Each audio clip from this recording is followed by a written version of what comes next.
Private Sector IR35 Reform, How Contractors Can Protect Themselves. As most UK contractors will be aware by now, the much talked about Private Sector IR35 Reform is due to take place in April 2021 and will mean that contractors will no longer be responsible for determining their own IR35 status. This responsibility will pass instead to their end client, so anyone who engages contractors, unless they class as a small private company, will have to assess whether those contractors fall inside or outside IR35. This is a worrying idea for many contractors, and the chaos that followed the public sector reform in 2017 lends a stark reality to those worries. The idea that clients may be unable or unwilling to assess IR35 status correctly, that blanket inside assessments will cause thousands of contractors to incorrectly pay PAYE tax and NICs, is not just an abstract fear. We've watched it happen already, and we know it's still happening, despite the negative consequences for the public sector and the best efforts of industry experts. Many see little reason to imagine that private sector clients will be any more capable or less risk-averse than their public sector counterparts. But it might not be as bad as it looks. You'd be hard-pressed to find anyone other than HMRC who believes this reform is a good idea, but having been through similar trials before, the industry is better prepared this time. Since the reform was first announced, Orange Genie and other stakeholders have been working to educate clients, agencies and contractors in an attempt to avoid a repeat of the chaos and consequences of 2017. It's also important to realise that even though contractors will no longer be responsible for determining their own IR35 status, it isn't entirely outside their control. Their correct status will still depend on their working practices, the contract they signed, and their relationship with the client, and most contractors will have some influence over all of these factors. There are also actions that contractors can take to encourage their clients to assess IR35 status correctly.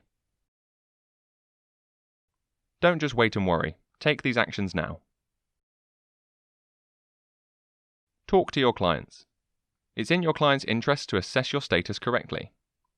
They don't want to leave themselves at risk, but they also don't want to incur unnecessary costs or make it harder for them to recruit talented people like you. Talking to your client about their plans for dealing with the reform gives you the opportunity to ensure they get the right advice, and given that you both ultimately want the same outcome, it makes sense to work with them as much as you can. As part of the discussion with your client, it might be possible to create a confirmation of arrangements document, confirming the current situation and that all parties are happy with your IR35 status.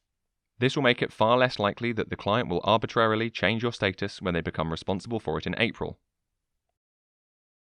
Collaborate with other contractors.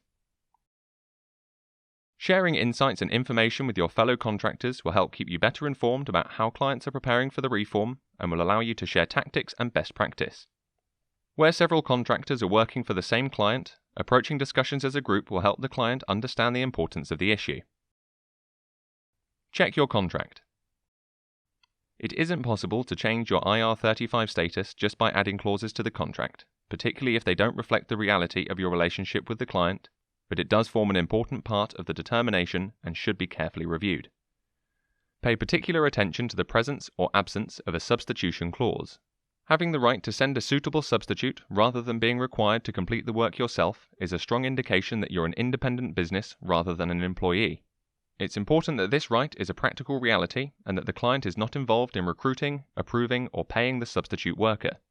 Sometimes substitution is not possible for security or internal policy reasons, but this does not automatically mean you're inside IR35. Another contractual element to watch out for is mutuality of obligation, MOU.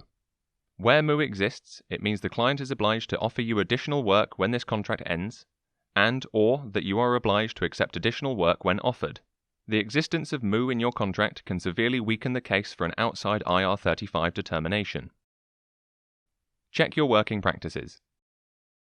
While the terms of your contract are important, they won't be given any weight if they don't match the day-to-day reality of your relationship with the client. Care should be taken to ensure this reality also supports your case for an outside IR35 status.